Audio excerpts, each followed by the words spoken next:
इसी प्रकार ज्योतिष एवं आध्यात्मिक प्रसंगों को श्रवण करने के लिए मेरे YouTube चैनल को सब्सक्राइब करके बेल आइकन को अवश्य दबा दें। राम राम नमस्कार, मैं आचार्य कुलदीप पांडे। आप सबका स्वागत है आपके अपने चैनल एस्ट्रो कुलदीप पांडे पर। देखिए, कई कुंडली के बारे में हम कई बार डिस्कशन करते हैं। आज जो विषय हम लेकर के आए हैं, वैवाहिक जीवन, सुव्यवस्थित वैवाहिक जीवन, अव्यवस्थित वैवाहिक जीवन।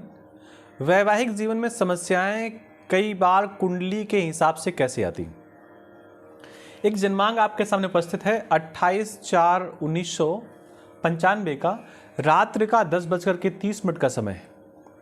इस कुंडली को अगर ओवरव्यू किया जाए और देखा जाए तो ये कुंडली का सप्तम भाव है। इसी भाव को विवाह का भाव कहते हैं। यही व्यक्ति का विवाह का घर है। जैसे ये वाला घर व्यक्ति के जातक का स्वयं का होता है, ठीक वैसे ये वाला व्यक्ति के विवाह का घर है।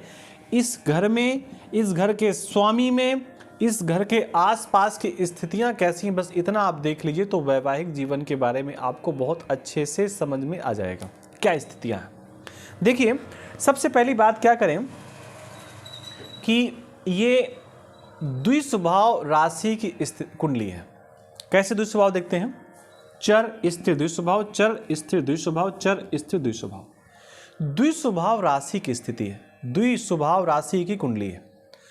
और द्विस्वभाव राशि की कुंडली में अगर कोई बाधा कारक ग्रह होता है तो उस ग्रह का नाम होता है सप्तमेश। अगर किसी भी व्यक्ति की कुंडली दो स्वभाव कुंडली पे आती है, किसी भी जातक की कुंडली द्विस्वभाव राशि पे आती है, तो ऐसे व्यक्ति को अपने विवाह के बाद सावधान रहने की आवश्यकता है। अगर मेरे पास कोई व्यक्ति आता है तो मैं तो उसको बता दूंगा भैया कि विवाह के बाद ही बाधाएं आएंगी आपके जीवन में, और निश्चित आएंगी, 100% आएंगी। द्विस्वभाव राशि में ये देखा गया है कि सप्तमेश ही बाधा कारक होता है। अब यहां पर दो बाधाएं हो सकती हैं। एक तो विवाह के बाद आपका पार्टनर आपको बाधा देगा, या व्यापार में आपको आपका पार्टनर बाधा देगा। ऐसे व्यक्ति को किसी के साथ मिलकर के व्यापार नहीं करना चाहिए। नहीं, वो व्यापार जिसके साथ करेगा वही व्यापार खा जाएगा, लेकर के डूब जाएगा, कुछ नहीं बचेगा आपके पास। इस भाव का स्वामी है बुध। सप्तमेश इस जन्म कुंडली का होता है बुध। बुध यहां का भी स्वामी है, बुध यहां का भी स्वामी है। एक छोटा सा नियम होता है कि जब केंद्र भाव का स्वामी न्यूट्रल हो जाता है, अपने शुभ और अशुभ परिणामों को देने में कमजोर होता है, तो थोड़ी देर के लिए हम मान लेते हैं कि ये सप्तमेश जो बाधा कारक है, न्यूट्रल हो गया, ये अपने शुभ और अशुभ परिणामों को देने में सक्षम नहीं है। ऐसा थोड़ी देर के लिए हम मान लेते हैं। हम मान लेते हैं कि बुध किसी प्रकार से इस व्यक्ति के, इस जातक के जीवन में, इसके जीवन में किसी प्रकार डिस्टर्ब नहीं करेगा, मान लिया।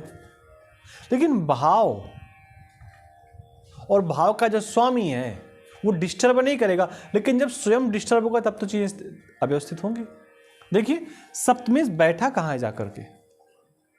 सप्तमेश एक जगह बहुत अच्छे ढंग से बैठा है, उस भाव का नाम है अपने से एकादश भाव में। जब भी कोई ग्रह अपने से एकादश भाव में जाता है तो व्यक्ति को लाभ देता है। सप्तमेश बैठा कहाँ है? लाभ भाव में। लाभ भाव में सप्तमेश बैठ करके, सप्तमेश का लाभ क्या होता है? विवाह का लाभ क्या होता है? आपने पेड़ लगाया, उसका लाभ क्या होता है? विवाह का लाभ होता है संतान। तो विवाह के बाद संतान का लाभ जातक को तत्काल 1 साल के अंदर मिल गया। तो सप्तमेश ने लाभ दिया, सप्तमेश ने अपना काम किया, लेकिन सप्तमेश अपना दूसरा काम भी करेगा। वो ये कि सप्तमेश की जो डिग्री है वो लगभग 29 है। 29 डिग्री का मतलब सप्तमेश यहाँ अपने 6वें भाव पर पहुंच गया। सप्तमेश का संबंध, विवाह भाव के स्वामी का संबंध 6वें भाव से बन गया। डूब गई नैया, कोई नहीं है पार खवैया, कोई बचा नहीं पाएगा। सप्तम भाव का संबंध जब भी 6वें भाव से जुड़ जाए, अष्टम भाव का संबंध सप्तम भाव से जुड़ जाए, ये इसके आसपास बड़े गड्ढे हैं। विवाह कोई ऐसा खेल थोड़ी ना है कि विवाह हो गया बहुत बड़ी बात हो गई। विवाह के पहले देखिए कितना ऑर्डर इसका। 6वां भाव रोग ऋण शत्रु सब बैठे हैं, 8वां भाव गड्ढे का भाव है, उसके बाद विवाह का सुख मिलता है, ऐसे विवाह का सुख नहीं मिलता। तो ये भाव बड़े अच्छे हों तभी विवाह का व्यक्ति को सुख मिल पाता है। चलो, इसके आगे कौन बैठा है? मंगल ग्रह बैठा है। देव ग्रह है लेकिन क्रूरता में कमी नहीं है। बैठा मंगल कैसा है देखो तो भैया, नीच का बैठा हुआ है। मंगल 4 नंबर की राशि पर अच्छा नहीं होता, यानी कि विवाह के एक तरफ एक ऐसा ग्रह बैठा है जिसको बहुत हम सकारात्मक नहीं मान सकते। ऐसा तो नहीं, क्योंकि एक फैक्टर को लेकर के हम नहीं कह सकते कि विवाह व्यवस्थित है। इस भाव पे किसी ग्रह की कोई दृष्टि तो नहीं है। देखते हैं, और 7, 8, 9 राहु महाराज की पूरी दृष्टि है। वो 9वीं दृष्टि कह दिए, या 1, 2, 3, 4, 5 5वीं दृष्टि कह दीजिए। राहु महाराज अपनी 5वीं दृष्टि को यहां पर डाल रहे हैं, विवाह के भाव पर डाल रहे हैं। और ये राहु महाराज भी इस भाव को डिस्टर्ब करने का प्रयास कर रहे हैं। इसका जो स्वामी है उसमें किसी क्रूर ग्रह की दृष्टि तो नहीं है। इसका स्वामी किसी क्रूर ग्रह के साथ तो नहीं बैठा है। इसका स्वामी किसी शत्रु ग्रह के साथ तो नहीं बैठा है। तो बुध को देखें तो बुध बैठा तो मंगल के यहाँ जा करके अच्छी जगह बैठा है, लेकिन बैठ किसके साथ गया? अरे केतु के साथ बैठ गया। केतु तो काटने वाला ग्रह है।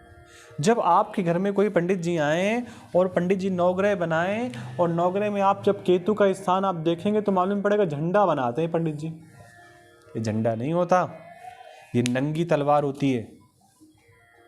इसमें इधर भी छेद होता है, इधर भी छेद होता है। छेद मतलब धार, इसमें सब जगह धार होती है। और ये बुध बैठा किसके पास? धार के साथ। यानी कि इस जातक का जिसके साथ विवाह हुआ है वो नंगी तलवार लिए खड़ा है। चलो थोड़ा सा केतु महाराज को शांत कर लेते, लेकिन शनि महाराज ने तीसरी दृष्टि से बुध पर डाली। बुध छोटा सा सहमा हुआ मित्र है, कोई बात नहीं, लेकिन दृष्टि तो अव्यवस्थित है। आपके ऊपर तेजाब फेंका जाए, आप भले कंपनी के मालिक क्यों ना हो, ओनर क्यों ना हो, लेकिन तेजाब तो अपना काम करेगा। शनि महाराज की दृष्टि तो काम करेगी। देखते हैं किसी शुभ ग्रह की दृष्टि है क्या। गुरु महाराज यहां से बैठकर इस भाव को देख रहे हैं, इस भाव को देख रहे हैं, इस भाव को देख रहे हैं। शुभ दृष्टि तो है, लेकिन सीधे सीधे ऊपर शुभ दृष्टि ना होकर के आस पास के भावों में शुभ दृष्टि है। तो थोड़ा बहुत तो रिलीफ मिल सकता है, लेकिन आप ये कह दें कि वैवाहिक जीवन बढ़िया से चलेगा, बहुत अच्छा चलेगा, ये ठीक नहीं है। अच्छा, क्या कोई उपाय नहीं है? एक उपाय है। इस व्यक्ति का विवाह ऐसे व्यक्ति के साथ हो जिसकी कुंडली पर शुभ ग्रह की स्थितियां हो। इस व्यक्ति का विवाह ऐसे व्यक्ति के साथ हो, ऐसी लड़की के साथ हो, ऐसी फीमेल के साथ हो